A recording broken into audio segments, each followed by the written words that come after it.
मकर संक्रांति के मौके पर जामताड़ा में तिलकुट का बाजार पूरी तरह से सज चुका है। बाजार में जबरदस्त चहल पहल देखने को मिल रही है और लोग बड़ी संख्या में खरीदारी करने पहुंच रहे हैं। तिलकुट की खुशबू से पूरा बाजार महक रहा है। इस बार तिलकुट 250 से लेकर 450 रुपए किलो तक बिक रहा है। वहीं ग्राहकों के लिए रेडीमेड लड्डू भी 60 रुपए पैकेट में उपलब्ध है। दुकानदार मुकेश कुमार सौफ का कहना है कि इस साल बाजार में पिछले साल के मुकाबले ज्यादा उत्साह देखने को मिल रहा है। मकर संक्रांति को लेकर जामताड़ा का तिलकुट बाजार पूरी तरह से गुलजार नजर आ रहा है और लोगों में त्योहारों को लेकर खासा उत्साह देखने को मिल रहा है। हमारे पास अभी आपको तिलकुट मिल जाएगा, तिल का लड्डू मिल जाएगा, काला तिल का, सादा तिल का, रेवड़ी मिल जाएगा, खोआ का तिलकुट मिलेगा, गुड़ का तिलकुट मिलेगा, चीनी का तिलकुट मिल जाएगा, मुड़ी का लाई होगा, चूड़ा का लाई होगा। और तिलकुट इस साल है, खोआ वाला जो है वो 280 रुपये किलो है, गुड़ वाला 240 रुपये किलो और चीनी वाला 220 रुपये। मिला जुला असर देखने को मिल रहा है बाजार में। लड्डू क्या रेट सा? मुड़ी का लड्डू जो है वो 50 रुपए का पैकेट है, चूड़ा का लड्डू वो 35 रुपए का पैकेट है और तिल का जो है वो अलग अलग कंपनी का अलग अलग प्राइस है। मेरे पास प्रमोद का होगा वो आपको 180 रुपए का पड़ेगा और उससे के अलावा मेरे पास श्री का होगा वो 80 रुपीज़ का पड़ेगा आपको। संताल संस्कृति, प्रकृति और परंपराओं के जीवंत उत्सव सोहराय महोत्सव का पाकुड़ में भव्य शुभारंभ हुआ है। जिला प्रशासन की ओर से जिला प्रशासन की ओर से कृषि उत्पादन बाजार समिति प्रांगण में आयोजित 3 दिवसीय इस महोत्सव का उद्घाटन डीसी मनीष कुमार और पुलिस अधीक्षक निधि द्विवेदी ने दीप जलाकर किया। इस मौके पर अपर समाहर्ता जेम्स सुरीन, अनुमंडल पदाधिकारी साइमन मरांडी और सांसद प्रतिनिधि श्याम यादव भी उपस्थित रहे। महोत्सव की शुरुआत पारंपरिक रीति रिवाजों के साथ पूजा अर्चना से की गई। यहाँ मौजूद सभी लोग खुशी से झूमते नजर आए और गाते नजर आए। देखिए ये पूरा नजारा।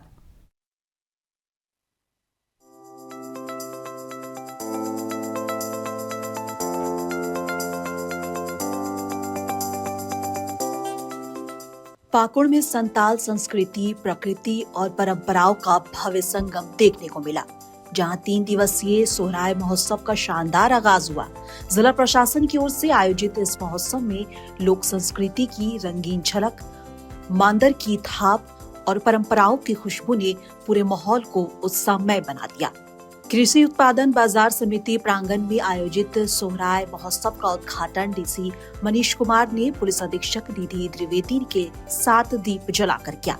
पूजा अर्चना के साथ शुरू हुए इस आयोजन में संताल रीति रिवाजों की जीवंत प्रस्तुति देखने को मिली। मांदर की थाप पर उपायुक्त मनीष कुमार प्रशासनिक अधिकारियों के साथ झूमते नजर आए। उन्होंने कहा कि सोहराय पर्व पशुधन, कृषि और प्रकृति के प्रति कृतज्ञता का प्रतीक है और आदिवासी संस्कृति की मजबूत पहचान को दर्शाता है। तो सबसे पहले तो मैं सगुन सोहराय बोलना चाहूंगा और आप लोगों से पूछना चाहूंगा। मैंने पिछले सोहराय में ही सीखा था कि चे लेका मैंने पिया अड़ी मौज जी। तो मुझे पिछले बार ही एसडीओ साहब ने यहाँ पर सिखाया था, जो तो को जो हार चेले का मैंने पिया एम सराओ। इसके आगे हम बढ़ रहे हैं, धीरे धीरे हम भी पढ़ रहे हैं और यही खूबसूरती है कि संस्कृति को जानने का मौका मिलता है। कल हमारे महानायक दिशोम गुरु श्री शिबू सरन जी की जयंती थी, 82वीं आज। इस मौके पर डीसी मनीष कुमार ने आगे कहा कि सोहराय महोत्सव पशुधन के सम्मान और प्रकृति के प्रति कृतज्ञता का पर्व है। ये संताल सभ्यता की जीवंत पहचान को दर्शाता है। मानव, कृषि, पशु और प्रकृति एक दूसरे से गहराई से जुड़े हुए हैं। साथ ही डीसी ने मुख्यमंत्री हेमंत सोरेन को धन्यवाद देते हुए कहा कि सोहराय पर्व पर 2 दिवसीय अवकाश देना आदिवासी संस्कृति के सम्मान दुगना कर देता है। हमने पाकुड़ जिला प्रशासन की ओर से हम लोग सबसे पहले हमारे माननीय मुख्यमंत्री जी को बहुत बहुत आभार व्यक्त करेंगे कि इस बार सोहराय के अवसर पर उन्होंने 2 दिवसीय हम लोगों को छुट्टी भी प्रदान की है। लास्ट ईयर हम लोगों ने यहाँ 3 दिवसीय सोहराय महोत्सव बाजार समिति प्रांगण में मनाया था और इस बार भी हम लोग एसडीओ साहब के नेतृत्व में और पुलिस अधीक्षक महोदया के साथ मिलकर इसे जो हमारे लोकल आर्टिस्ट हैं, जो हमारे सारे सोहराय समिति के लोग हैं, उनके साथ पूरे जिम्मेदारी के साथ मना रहे हैं। पुलिस अधीक्षक निधि द्विवेदी ने कहा है कि उत्साह के साथ सोहराय महोत्सव का आयोजन बहुत ही गर्व की बात है। उन्होंने कहा कि ये महोत्सव संस्कृति को समझने और अगली पीढ़ी तक विरासत पहुंचाने का सशक्त माध्यम है। सरकार द्वारा 2 दिवसीय अवकाश की घोषणा से लोगों की भागीदारी बढ़ी है और परिवारों के साथ लोग इस पर्व का आनंद ले रहे हैं। इस उत्सव के माध्यम से समस्त परिवार के सदस्यों के साथ मिलकर हंसी खुशी इस त्योहार को मनाना भी है। ये वो मोमेंट्स होते हैं, वो अवसर होते हैं जब पूरा परिवार साथ में आता है, साथ में भोजन करता है। नृत्य संगीत के मनोरम वातावरण में हम प्रकृति को भी याद करते हैं और अपने रिश्तों को भी मजबूत करते हैं। अपनी जड़ों के साथ साथ अपने पुरखों को याद करना, अपनी प्रकृति को याद करना और एक अच्छी फसल की मनोकामना करना, यह सब इस पर्व के अभिन्न अंग हैं। 3 दिनों तक चलने वाला ये सोहराय महोत्सव लोक नृत्य, लोक संगीत, पारंपरिक खान पान, परिधान और हस्तशिल्प के जरिए संताल सभ्यता की समृद्ध झलक पेश कर रहा है। स्थानीय और बाहरी कलाकारों की भागीदारी से यह आयोजन न सिर्फ संस्कृति को संजो रहा है, बल्कि समाज को अपनी जड़ों से जोड़ने का संदेश भी दे रहा है।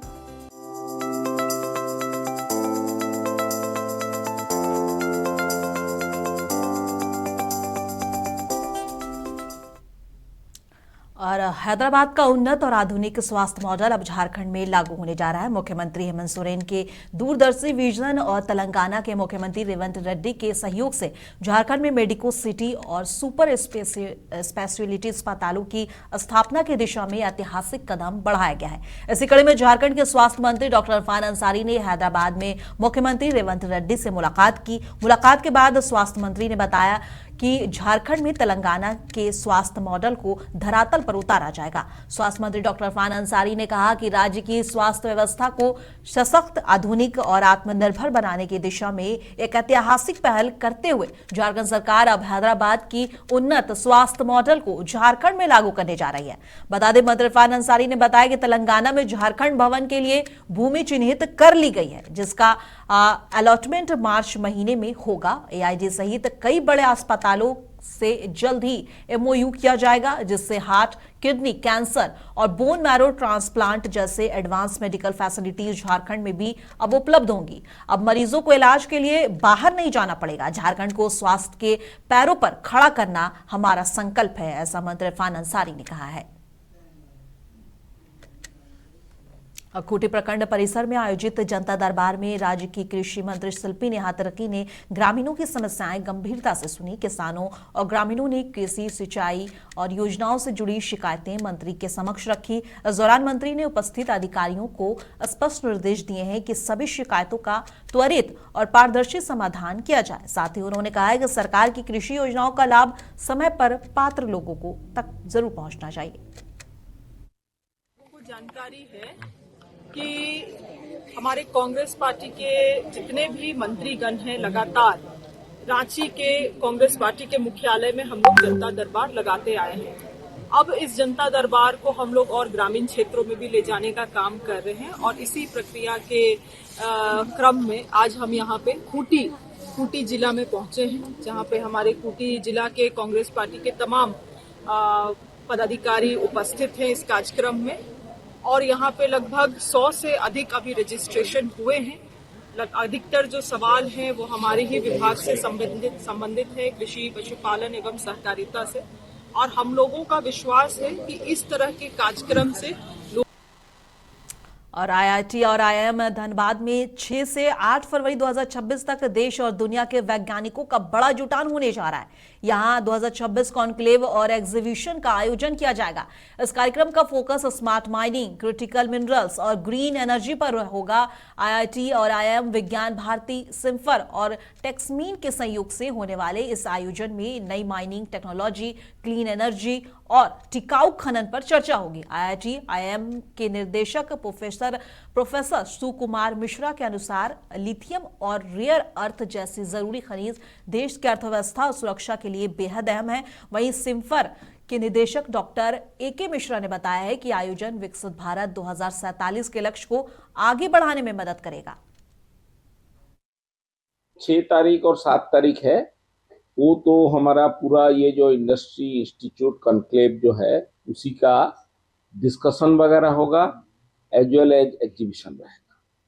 8 तारीख जो है हमारा साइंटिफिक डिस्कशन बहुत ज़्यादा नहीं होगा, क्योंकि वहाँ हम उस दिन हमारा बेसिकली अलुमनाई गेट टुगेदर इधर होगा, काफ़ी सारा अलुमनाई आएंगे, लेकिन एग्जीबिशन उस टाइम में खुला रहेगा ताकि वो आके क्रिटिकली इसको एनालिसिस करके हमको कमेंट दे के जाए कि ये कैसा है। क्योंकि जो अलुमनाई आएंगे, कोई 30 साल कोई 50 साल का एक्सपीरियंस, क्योंकि हम सेंटिनरी ईयर में है तो हमारा अलुमनाई भी उतने एक्सपीरियंस अलुमनाई इस बार आने वाले हैं। इसीलिए जो भी एग्जीबिशन में पार्टिसिपेट करेंगे उनका एक पुंखानुपुंख हिसाब से पूरा एनालिसिस भी उनको मिल जाएगा। जैसा कि सर ने बताया है, ये इंडस्ट्री इंस्टीट्यूट इंटरेक्शन कॉन्क्लेव जो हो रहा है, इसमें एग्जीबिशंस लगाए जाएंगे और जो इंडस्ट्रीज हैं वो भी अपना एग्जिबिट लगाएंगे, जिनमें जो इंडस्ट्रीज के प्रोडक्ट हैं, उनके प्रोसेस हैं, और उसके साथ ही सिम्पर और CSIR के जो दूसरे संस्थान हैं जहाँ पर रिसर्च हो रहा है और जो प्रोडक्ट बनाए गए हैं, जो टेक्नोलॉजीज डेवलप की गई हैं और जो टेक्नोलॉजीज ट्रांसफर की गई हैं, वो भी एग्जिबिट लगाया जाएगा। उसके साथ में ही टेक्सविन जो एक रिसर्च पार्क है और जो इनोवेशन इंक्यूबेशन हब है, वो भी उसके भी एग्जिबिट्स लगाए जाएंगे।